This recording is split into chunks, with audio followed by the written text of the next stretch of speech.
నమస్తే సార్. మా nature meditation channel మీకు స్వాగతం పలుకుతుంది. మా నేచర్ మెడిటేషన్ ఛానల్ యొక్క ప్రేక్షకులకి మీ యొక్క ధ్యాన జీవితం, ధ్యాన అనుభవాల్ని పంచుకోవాల్సిందిగా కోరుకుంటున్నాము. ముందుగా మీ పేరు, మీ ఊరితో స్టార్ట్ చేయండి.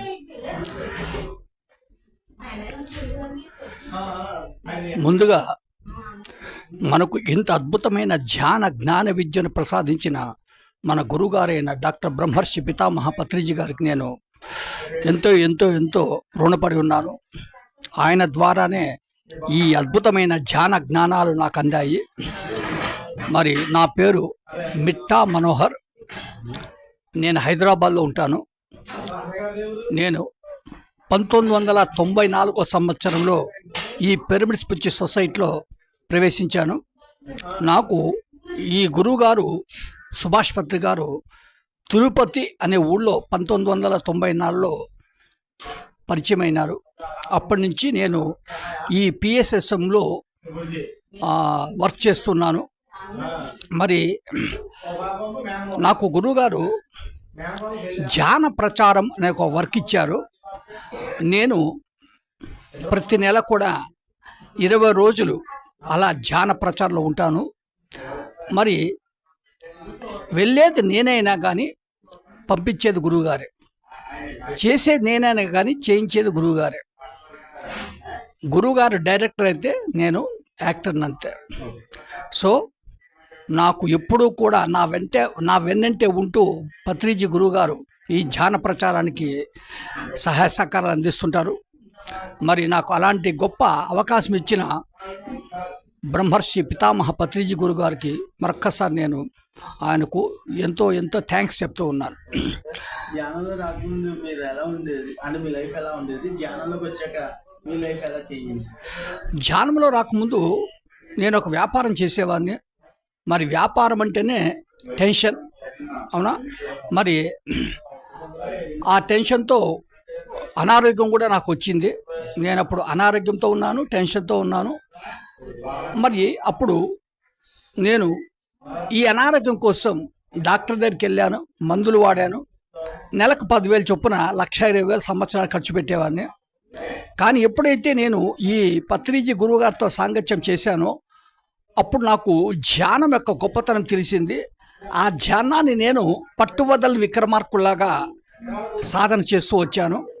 మరి ఎప్పుడైతే ధ్యాన సాధన, ధ్యాన బోధన ఉంటుందో అప్పుడు అతి త్వరగా మనకున్నటువంటి అనారోగ్యంలోంచి బయటపడవచ్చు, మనమున్న టెన్షన్లోంచి బయటపడవచ్చు. అలా నాకు ఈ ధ్యాన సాధన, బోధన ఎంతో లాభం కలిగించే నా ఆరోగ్యపరంగా, మనశ్శాంతి పరంగా. అలాగే నేను గురువుగారితో ఎన్నోసార్లు ధ్యాన ప్రచారాలకు వెళ్ళాను. అలాగే గురువుగారితో నేను ఎన్నో చోట్ల పవిత్రమైన శక్తివంతమైన ప్లేసుల్లో ధ్యానం చేశాను. ఆ అవకాశం నాకు గురువుగారు ఇచ్చారు. ఆ ప్లేసుల్లో నేను ధ్యానం చేయడం ద్వారా నాకు 3 లాభాలు వచ్చాయి. మరి ఆ 4 ప్లేసులు పురాతన ప్రాచీన దేవాలయాలు, అలాగే 2వది అవధూతల యోగీశ్వర సమాధులు, 3వది ప్రకృతి, 4వది పిరమిడ్స్. ఈ 4 కూడా చాలా పవర్ఫుల్ ప్లేసెస్ ధ్యానానికని గురుగారి ద్వారా తెలుసుకొని నేను గురుగారితో వెళ్ళాను. ఇప్పుడు కూడా అలా వెళ్తుంటాను. ఈ 4 ప్లేస్లో ధ్యానంలో నాకు 3 లాభాలు కలిగే ఇప్పుడు పొందుతూ ఉన్నాను. పురాతన ప్రాచీన దేవాలయాలు, నంబర్ 2 అవధూతల యోగీశ్వర సమాధులు. ఈ అవధూతల సమాధుల్లో కూడా 2 రకాలు ఉంటాయి. కొంతమందికి శరీరం వదిలేసిన తర్వాత సమాధి కడతారు, మరి కొంతమంది బతుకున్నప్పుడు సమాధి కట్టించుకుంటారు. వాటినే సజీవ సమాధులు అంటారు. అలా నేను గురువుగారితో 2 చోట్ల వెళ్ళి ఆ సమాధుల దగ్గర ధ్యానం చేశాను. 3వది ప్రకృతి. ప్రకృతి అంటే కొండలు, గుట్టలు, లోయలు, గుహలు, నదీ తీరాలు, సముద్ర తీరాలు, కాలువ గట్లు, చెరువు గట్లు, ఇదంతా నేచర్ అంటారు. ఫస్ట్ ట్రెక్కింగ్ కూడా మాతోనే స్టార్ట్ చేశారు గురువుగారు. నేను గురువుగారితో కనీసం ఒక 10 ట్రెక్కింగ్ చేశాను. ఆ విధంగా నాకు అవకాశం ఇచ్చారు గురువుగారు. అలాగే పిరమిడ్లలో కూడా నేను ఎన్నో చోట్ల ధ్యానం చేశాను. ఫస్ట్ పిరమిడ్ గురువుగారు కట్టింది కర్నూలు.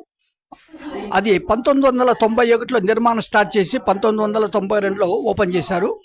దానికి బుద్ధా పిరమిడ్ అని పేరు పెట్టారు గురుగారు. నేను ఆ బుద్ధా పిరమిడ్కి వెళ్ళి ధ్యానం చేసేవాడిని. నేను ధ్యానంలోకి వచ్చిన ఒకే ఒక పిరమిడ్ ఉంది, అదే బుద్ధా పిరమిడ్.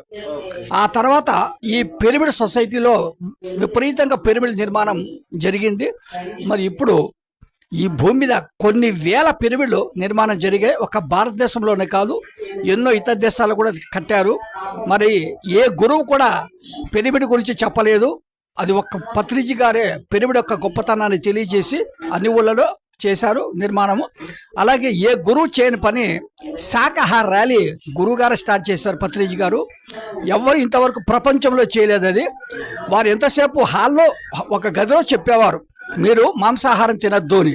కానీ ఈయన అలా కాదు, గల్లీ గల్లీకి వీధి వీధికి వెళ్ళి పాంప్లెట్స్ ఇస్తూ ప్లే కార్డ్స్ ఇస్తూ స్లోగన్స్ చెప్తూ మీరు మాంసం తినవద్దు, ఒక జీవిని చంపవద్దు, అది తప్పు అని అలాంటి గొప్ప శాకాహారాలు మూమెంట్ అనేది పత్రిజీ గారు స్టార్ట్ చేశారు.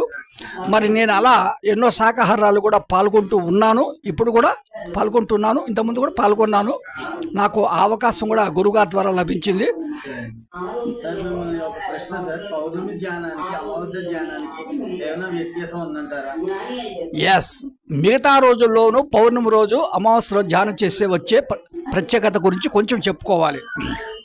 మరి పౌర్ణమి అంటే దాన్ని ఇంగ్లీష్లో ఫుల్ మూన్ డే అంటారండి. ఆకాశంలో చంద్రుడు పూర్ణంగా ఉంటాడు, అవునా? మరి చాలామంది నాకు చెప్తుంటారు ధ్యానంలో కూర్చొని మాకు ఆలోచనలు వస్తుంటాయని. ఆలోచన చేసేది శరీరం కాదు, మనసు. మరి మనసుకు అధిపతి చంద్రుడు. మరి పౌర్ణమి రోజు చంద్రుడు పూర్ణంగా ఉంటాడు కాబట్టి ఆ రోజు ధ్యానం చేస్తే అతి త్వరగా ఆలోచన రైసికి వెళ్ళే అవకాశం ఉంటుంది. ఆ రోజు కూడా ముఖ్యంగా గురువుగారు చెప్పింది నాకు, ఇంట్లో కాదు ధ్యానం చేయవలసింది, బయట వెళ్ళి చంద్రుడికి అభిముఖంగా కూర్చొని ధ్యానం చేయాలి. అప్పుడే మనకు అతి త్వరగా ఆలోచన రైసికి వెళ్ళే అవకాశం ఉంటుంది. అలాగే పౌర్ణమి రోజు భూమి మీద విశ్వమయ ప్రాణశక్తి ఎక్కువగా ప్రసరిస్తుంటుంది. మనం ఆ రోజు ధ్యానం చేస్తే విశ్వమయ ప్రాణశక్తి ఎక్కువగా పొందే అవకాశం ఉంటుంది. మరి ధ్యానులకు పౌర్ణమి పండగ లాంటిదని గురువుగారు చెప్పేవారు. కనుక ప్రతి మాస్టర్, పిరమిడ్ మాస్టర్ ధ్యాని పౌర్ణమి రోజు ఖచ్చితంగా ధ్యానం చేసుకుంటున్నారు. అది అమావాస్య కూడా వర్తిస్తుంది. కనుక ధ్యానం చేసేవారు ఈ పౌర్ణమి అమావాస్యలో ధ్యానం చేస్తే వారు అతి త్వరగా ధ్యానంలో అభివృద్ధి పొంది గొప్ప స్థితికి వెళ్ళే అవకాశాలు ఉంటాయి. సార్ ఇప్పుడు అలాగే ఇప్పుడు యువతరం ఉన్నారు, వాళ్ళు ధ్యానంలోకి రావాలన్నా శాకాహారులుగా మారాలన్నా ఏమైనా సలహా ఇవ్వదలుచుకుంటే మన ఎన్ఎంసి ఛానల్ యొక్క మరి స్వామి వివేకానంద చెప్పాడు, 10,000 మంది యువకులు నాకు రెడీ అయితే నేను ఈ ప్రపంచాన్ని మార్చేస్తానని చెప్పాడు. ఎవరు చెప్పారు ఇది? స్వామి వివేకానంద. అంటే యువకులు అంటే అంత పవర్ ఉన్నవారని అర్థం. అందుకే గురువుగారు కూడా యూత్కి బాగా ప్రిఫరెన్స్ ఇస్తారు, సుభాష్ పత్రి గారు. అదే పైమా పిరమిడ్ యూత్ అని అలా పైమానే స్టార్ట్ చేశారు. కనుక యూత్కి ధ్యానం చాలా అవసరం. మరి యూత్ అంతా ఇప్పుడు ఎలా ఉన్నారంటే చాలా టెన్షన్లో ఉన్నారు. వారికి చదువులో కానీ ఉద్యోగాల్లో కానీ చాలా టెన్షన్ ఉంది. ఇప్పుడు చదువులో టెన్షన్ ఉన్నా వాళ్ళు చాలా ఇబ్బంది పడాల్సి వస్తుంది, ఉద్యోగంలో టెన్షన్ ఉన్నా ఇబ్బంది పడాల్సి వస్తుంది. మరి ఈ చదువులోనూ జాబులో టెన్షన్లో ఉండకోకుండా బయటపడాలంటే వారు యూత్ ఖచ్చితంగా ధ్యానం చేయాలి. ధ్యానం చేయడం ద్వారా ఆ యూత్ ఆ టెన్షన్ నుంచి బయటపడి వాళ్ళు ఎంతో అభివృద్ధి పొందే అవకాశం ఉంటుంది, వాళ్ళకి గొప్ప ఫ్యూచర్ ఉంటుంది. కనుక ప్రతి యూత్ కూడా, యువకుడు కూడా, యువత కూడా ధ్యానం అని ఖచ్చితంగా చేయాల్సిందే. ఇప్పుడు నేను ప్రాపంచికంలో ఉండి మిమ్మల్ని ప్రశ్న అడుగుతున్నాను. ఇప్పుడు జీవహింస అంటే జంతువులను చంపడమే కాదు అంటున్నారు కదా, మరి ఇప్పుడు చెట్లు అయినా సరే, చెట్లు కూడా మరి అవి కూడా ఒక రకమైన జీవులే కదా, మరి వాటి నుంచి వచ్చే ఆహారం మాత్రం ఎందుకు తినాలంటున్నారు? ఈ మాంసాహారం ఎందుకు తినద్దంటున్నారు? అవయవాలు ఉన్నాయా? అవయవాలు లేవు కదా వాటికి. అవయవాలు ఎవరికి ఉన్నాయి? చేపలకున్నాయి, కోళ్లకున్నాయి, పందులకున్నాయి, ఆవులకున్నాయి, మనుషులకున్నాయి. కానీ వాటికి అవయవాలు ఉన్నాయా? లేవు. కనుక వాటిని తినడం తప్పు కాదు, అది భగవంతుడు సృష్టి.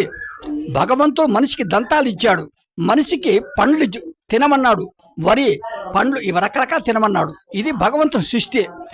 కానీ అవయవాలు ఉన్నటువంటి ఆ జంతువులు మాత్రం చంపి తినద్దన్నాడు. కనుక ఈ పండ్లు ఇవి తినడం తప్పు కాదు. మంచి ఇన్ఫర్మేషన్ సార్ అది. ఎందుకంటే చాలా మంది యూత్ తెలియట్లేదు. ఎందుకంటే ఇప్పుడు నాతో కూడా ఇలాగే బాధించే వాళ్ళు ఉన్నారు కాబట్టి ఈ ప్రశ్న మిమ్మల్ని అడగడం జరిగింది సార్. సార్ అలాగే ఇప్పుడు చెట్లు నరికేసి బిల్డింగ్లు కట్టడం, పొలాలను చెరువులుగా మార్చడం లాంటివి చేస్తున్నారు కదా జనాలు, వాటి మీద మీ అభిప్రాయం ఏంటి సార్? ఎప్పుడైతే ఈ చెట్లను కొట్టేశారో అది వినాశనానికి దారితీస్తుంది. మరి ఎన్నో భూకంపాలు రావడానికి అది అవకాశం వస్తుంది. అవునా? ఈ భూకంపాలు, ఈ వరదలు రావడానికి కారణం ఇప్పుడు ఈ ప్రకృతిని ధ్వంసం చేస్తున్నారు. మరి ఎప్పుడు కూడా ప్రకృతి ధ్వంసం చేయకూడదు. గురుగారు ఏం చెప్పారు? ప్రతి పిరమిడ్ మాస్టర్ ఒక మొక్కను నాటాలన్నాడు. ఒక మొక్కను నాటి ఆ మొక్కను బాగా పెంచాలన్నాడు. అందుకే గురుగారు మొక్కలకి అంత ఇంపార్టెన్స్ ఇచ్చాడు. అంతేగాని చెట్లను నరకమని చెప్పలేదు గురువుగారు. కనుక మనము ప్రకృతిని ధ్వంసం చేయకూడదు. ధ్వంసం చేస్తే మనం విధ్వంసంలోకి వెళ్ళిపోతాం. అప్పుడు ఎవరు మనల్ని రక్షించలేరు. మనల్ని మనము రక్షించుకోవాలంటే ప్రకృతిని సంరక్షించాలి. అప్పుడే సకాలంలో వర్షాలు కురుస్తాయి, ఎవరికి ఎలాంటి బాధలు కలగవు. కనుక ప్రకృతిని రక్షించడం ఖచ్చితంగా పిరమిడ్ మాస్టర్ జానులు చేయాల్సిందే సార్. సార్ అలాగే ఇప్పుడు చాలా మంది అంటుంటారు, అంటే ఇప్పుడు చికెన్ తిని చర్చికి వెళ్ళడం, మటన్ తిని మసీదుకి వెళ్ళడం, గుడ్డు తిని గుడికి వెళ్ళడం లాంటివి చేస్తున్నారు కదా. ఇప్పుడు చికెన్ తిని చర్చికి వెళ్ళడం ఎంతవరకు న్యాయం? అంటే ఇప్పుడు ఈరోజు తిని ఈరోజు వెళ్ళడం కాదండి. ఎప్పుడైనా తిన్నాడు చికెన్ అనేవాడు, ఏ రోజైనా తిన్నాడు. కానీ అతను చర్చికి వెళ్ళి పాపం నా పాపం నిన్నటితో పోయిందనేసి అంటున్నాడు. ఇది ఎంతవరకు వాస్తవం అంటారు? నేను ఒక కారు కొన్నానండి. ఆ కారు షాప్ వాడు చెప్పాడు, ఇది పెట్రోల్తో నడిపే కారు సార్, అప్పుడు మీకు 1 year గ్యారంటీ ఇస్తాము, ఏ రిపేర్ వచ్చినా అన్నారు. కానీ నేనేం చేశా, పెట్రోల్ బంక్కి వెళ్ళి పెట్రోల్ ఎంత లీటరు, డీజిల్ ఎంత అని అడిగా. వాళ్ళు ఏం చెప్పారు, పెట్రోల్ రేట్ ఎక్కువ, డీజిల్ తక్కువ అన్నారు. నేనేం చేశా, ధర తక్కువ అని నా కారులో పెట్రోల్ బదులు డీజిల్ వేసి నడిపా. 3 నెలలకే నా కారు ఖరాబ్ అయిపోయింది. నేను ఆ షాప్ దగ్గరికి వెళ్ళి, ఏమయ్యా నాకు 1 year గ్యారంటీ ఇచ్చావే, మరి ఇది 3 నెలలకే ఖరాబ్ అయిపోయింది అన్న. అప్పుడు ఆయన అడిగాడు, నేను మీకు అమ్మేటప్పుడే చెప్పా, ఇది పెట్రోల్ నడిపితే కారు, మీరు పెట్రోల్ నడపాలి, మీరేం చేశారు, డీజిల్ వేసి నడిపారు, అందుకే ఇది వచ్చింది. నాకు భగవంతుడు దంతాలు ఇచ్చాడు, కూరలు ఇవ్వలే. మరి కూరలు ఇచ్చింది ఎవరికి? పులులకు, సింహాలకు, అవి తినచ్చు, కానీ నాకు ఇవ్వలే. మరి అలాంటప్పుడు నేను ప్రకృతి విరుద్ధంగా నేను దంతాలు ఉన్నప్పుడు మాంసం తిని దేవాలయంకి వెళ్ళడం అది కరెక్ట్ అవుతుందా? తప్పు కదా. మరి భగవంతుడు నీకు చెప్తున్నాడు, నేను నీకు ఇచ్చిన దంతాలు నువ్వు ఆ ప్రకారంగా తినమని చెప్పినప్పుడు ఆయనకి నేను విరుద్ధంగా పనిచేసి నేను దేవాలయంకి వెళ్ళినా, మసీదుకి వెళ్ళినా, చర్చికి వెళ్ళినా ఉపయోగం ఉండదు. దానివల్ల నాకు ఏమీ లాభం ఉండదు, నా పాపాలు కూడా తొలగిపోవు. కనుక గురుగారు చెప్పింది, ప్రతి వ్యక్తి ఫస్ట్ చేయవలసింది అహింసలో ఉండాలి. అహింస ప్రధానము. దాంతోపాటు ధ్యానం చేయాలి. ఈ రెండు కూడా ఉన్నప్పుడే మనం ఏదైనా కానీ సాధించగలం. ఈ రెండిట్లో ఏది మిస్ చేసినా మనం ఏం సాధించలేము. కనుక ప్రతి వ్యక్తికి అహింస మార్గంలో ఉండడమే కరెక్ట్. ప్రతి వ్యక్తి ధ్యానం చేయడమే కరెక్ట్ సార్. అప్పట్లో మనకి స్వతంత్రం తెచ్చింది మన మహాత్మా గాంధీజీ, అదే అహింస మార్గంలో. ఇప్పుడు అలాగే జంతువులకి స్వాతంత్రం తెచ్చిన మరో గాంధీజీ మన పత్రిజీ అని నేను అంటాను. 100కు 100% కరెక్ట్ అంటా నేను. 100కు 100%. అప్పుడు ఆయన ఆ విధంగా చేస్తే ఇప్పుడు ఈయన ఈ అహింస మార్గంలో ఎన్నో ప్రాణాలకు, జంతువులకు ప్రాణం పోస్తున్నాడు ఆయన. ఆ జంతువులన్నీ థ్యాంక్స్ చెప్తున్నాయి గురుగారికి. మీ వల్లనే మేము ఈరోజు ఈ ప్రాణాలతో ఉంటున్నాం, మీరు లేకపోతే ఎంతో మంది మమ్మల్ని చంపేసేవాళ్ళని వారు ఆ జీవాలు గురుగారు థ్యాంక్స్ చెప్తున్నారు. గురుగారు చెప్పారు, నేను వచ్చింది ఈ భూమి మీదకి ఈ జీవహింస ఆపడానికే. ఏ ప్రాణి కూడా బలవంతంగా చంపబడకూడదు, తినకూడదు అనేది ఆయన పాలసీ. ఆయన అందులో 100కి 100% కరెక్ట్గా పనిచేశాడు. ఆయన వల్ల ఇప్పుడు కొన్ని లక్షల మంది అహింస మార్గంలోకి వచ్చి శాకాహారులుగా తయారైపోయారు. కనుక మనం ఎంతైనా హ్యాట్సాప్ చెప్పాలి పత్రిజీ గురు గారికి ఈ విషయంలో. మీరు ఇప్పటిదాకా ఎన్నో శాఖాహార ర్యాలీలు చేస్తుంటారు. మీరు ఈ శాఖాహార ర్యాలీల్లో మీకు బాగా గుర్తుండిపోయిన శాఖాహార ర్యాలీ ఏదైనా ఊరు కానీ గ్రామం కానీ ఉందా? నేను శాకాహారాల్లో చాలా చోట్ల పాల్గొన్నాను. కొన్ని వందల మందిలో ఉన్న శాకాహారాలు పాల్గొన్నా, వేల మందిలో ఉన్న కూడా పాల్గొన్నా నేను. మరి చాలా మంది అనుకుంటుంటారు కలియుగ ప్రత్యక్ష దైవం వెంకటేశ్వర స్వామి అని. అవునా? అలాంటి తిరుపతిలో మనము శాకాహారాలు నిర్వహించాం సార్. ఓ సూపర్. ఆ, మరి కొన్ని వేల మందితో అక్కడ కార్యక్రమం నిర్వహించాం. అందులో కూడా నేను పాల్గొన్నా. ఓకే. మరి కలియుగ వెంకటేశ్వర స్వామికి ఇష్టమైనటువంటి తిరుపతిలో మనము కొన్ని వేల మందితో శాకాహారాలు చేశాం. మరి అలాంటి శాకాహారాలు తిరుపతిలో చేసిన వారికి, తిరుపతి మాస్టర్స్కి, పిల్లలు మాస్టర్స్ అందరికీ నేను థ్యాంక్స్ చెప్తున్నా సార్. Okay sir. మరి మీ విలువైన సమయాన్ని మా ఎన్ఎంసీ ఛానల్ వరకు కేటాయించి మంచి సందేశాలు, మంచి అనుభవాలు పంచినందుకు మా నేచర్ మెడిటేషన్ ఛానల్ తరపు నుంచి ధన్యవాదాలు సార్. నాకు ఈ అవకాశం ఇచ్చిన నేచర్ మెడిటేషన్ ఛానల్ వారికి థ్యాంక్స్ చెప్తూ నేను నా ప్రసంగం ముగిస్తున్నాను.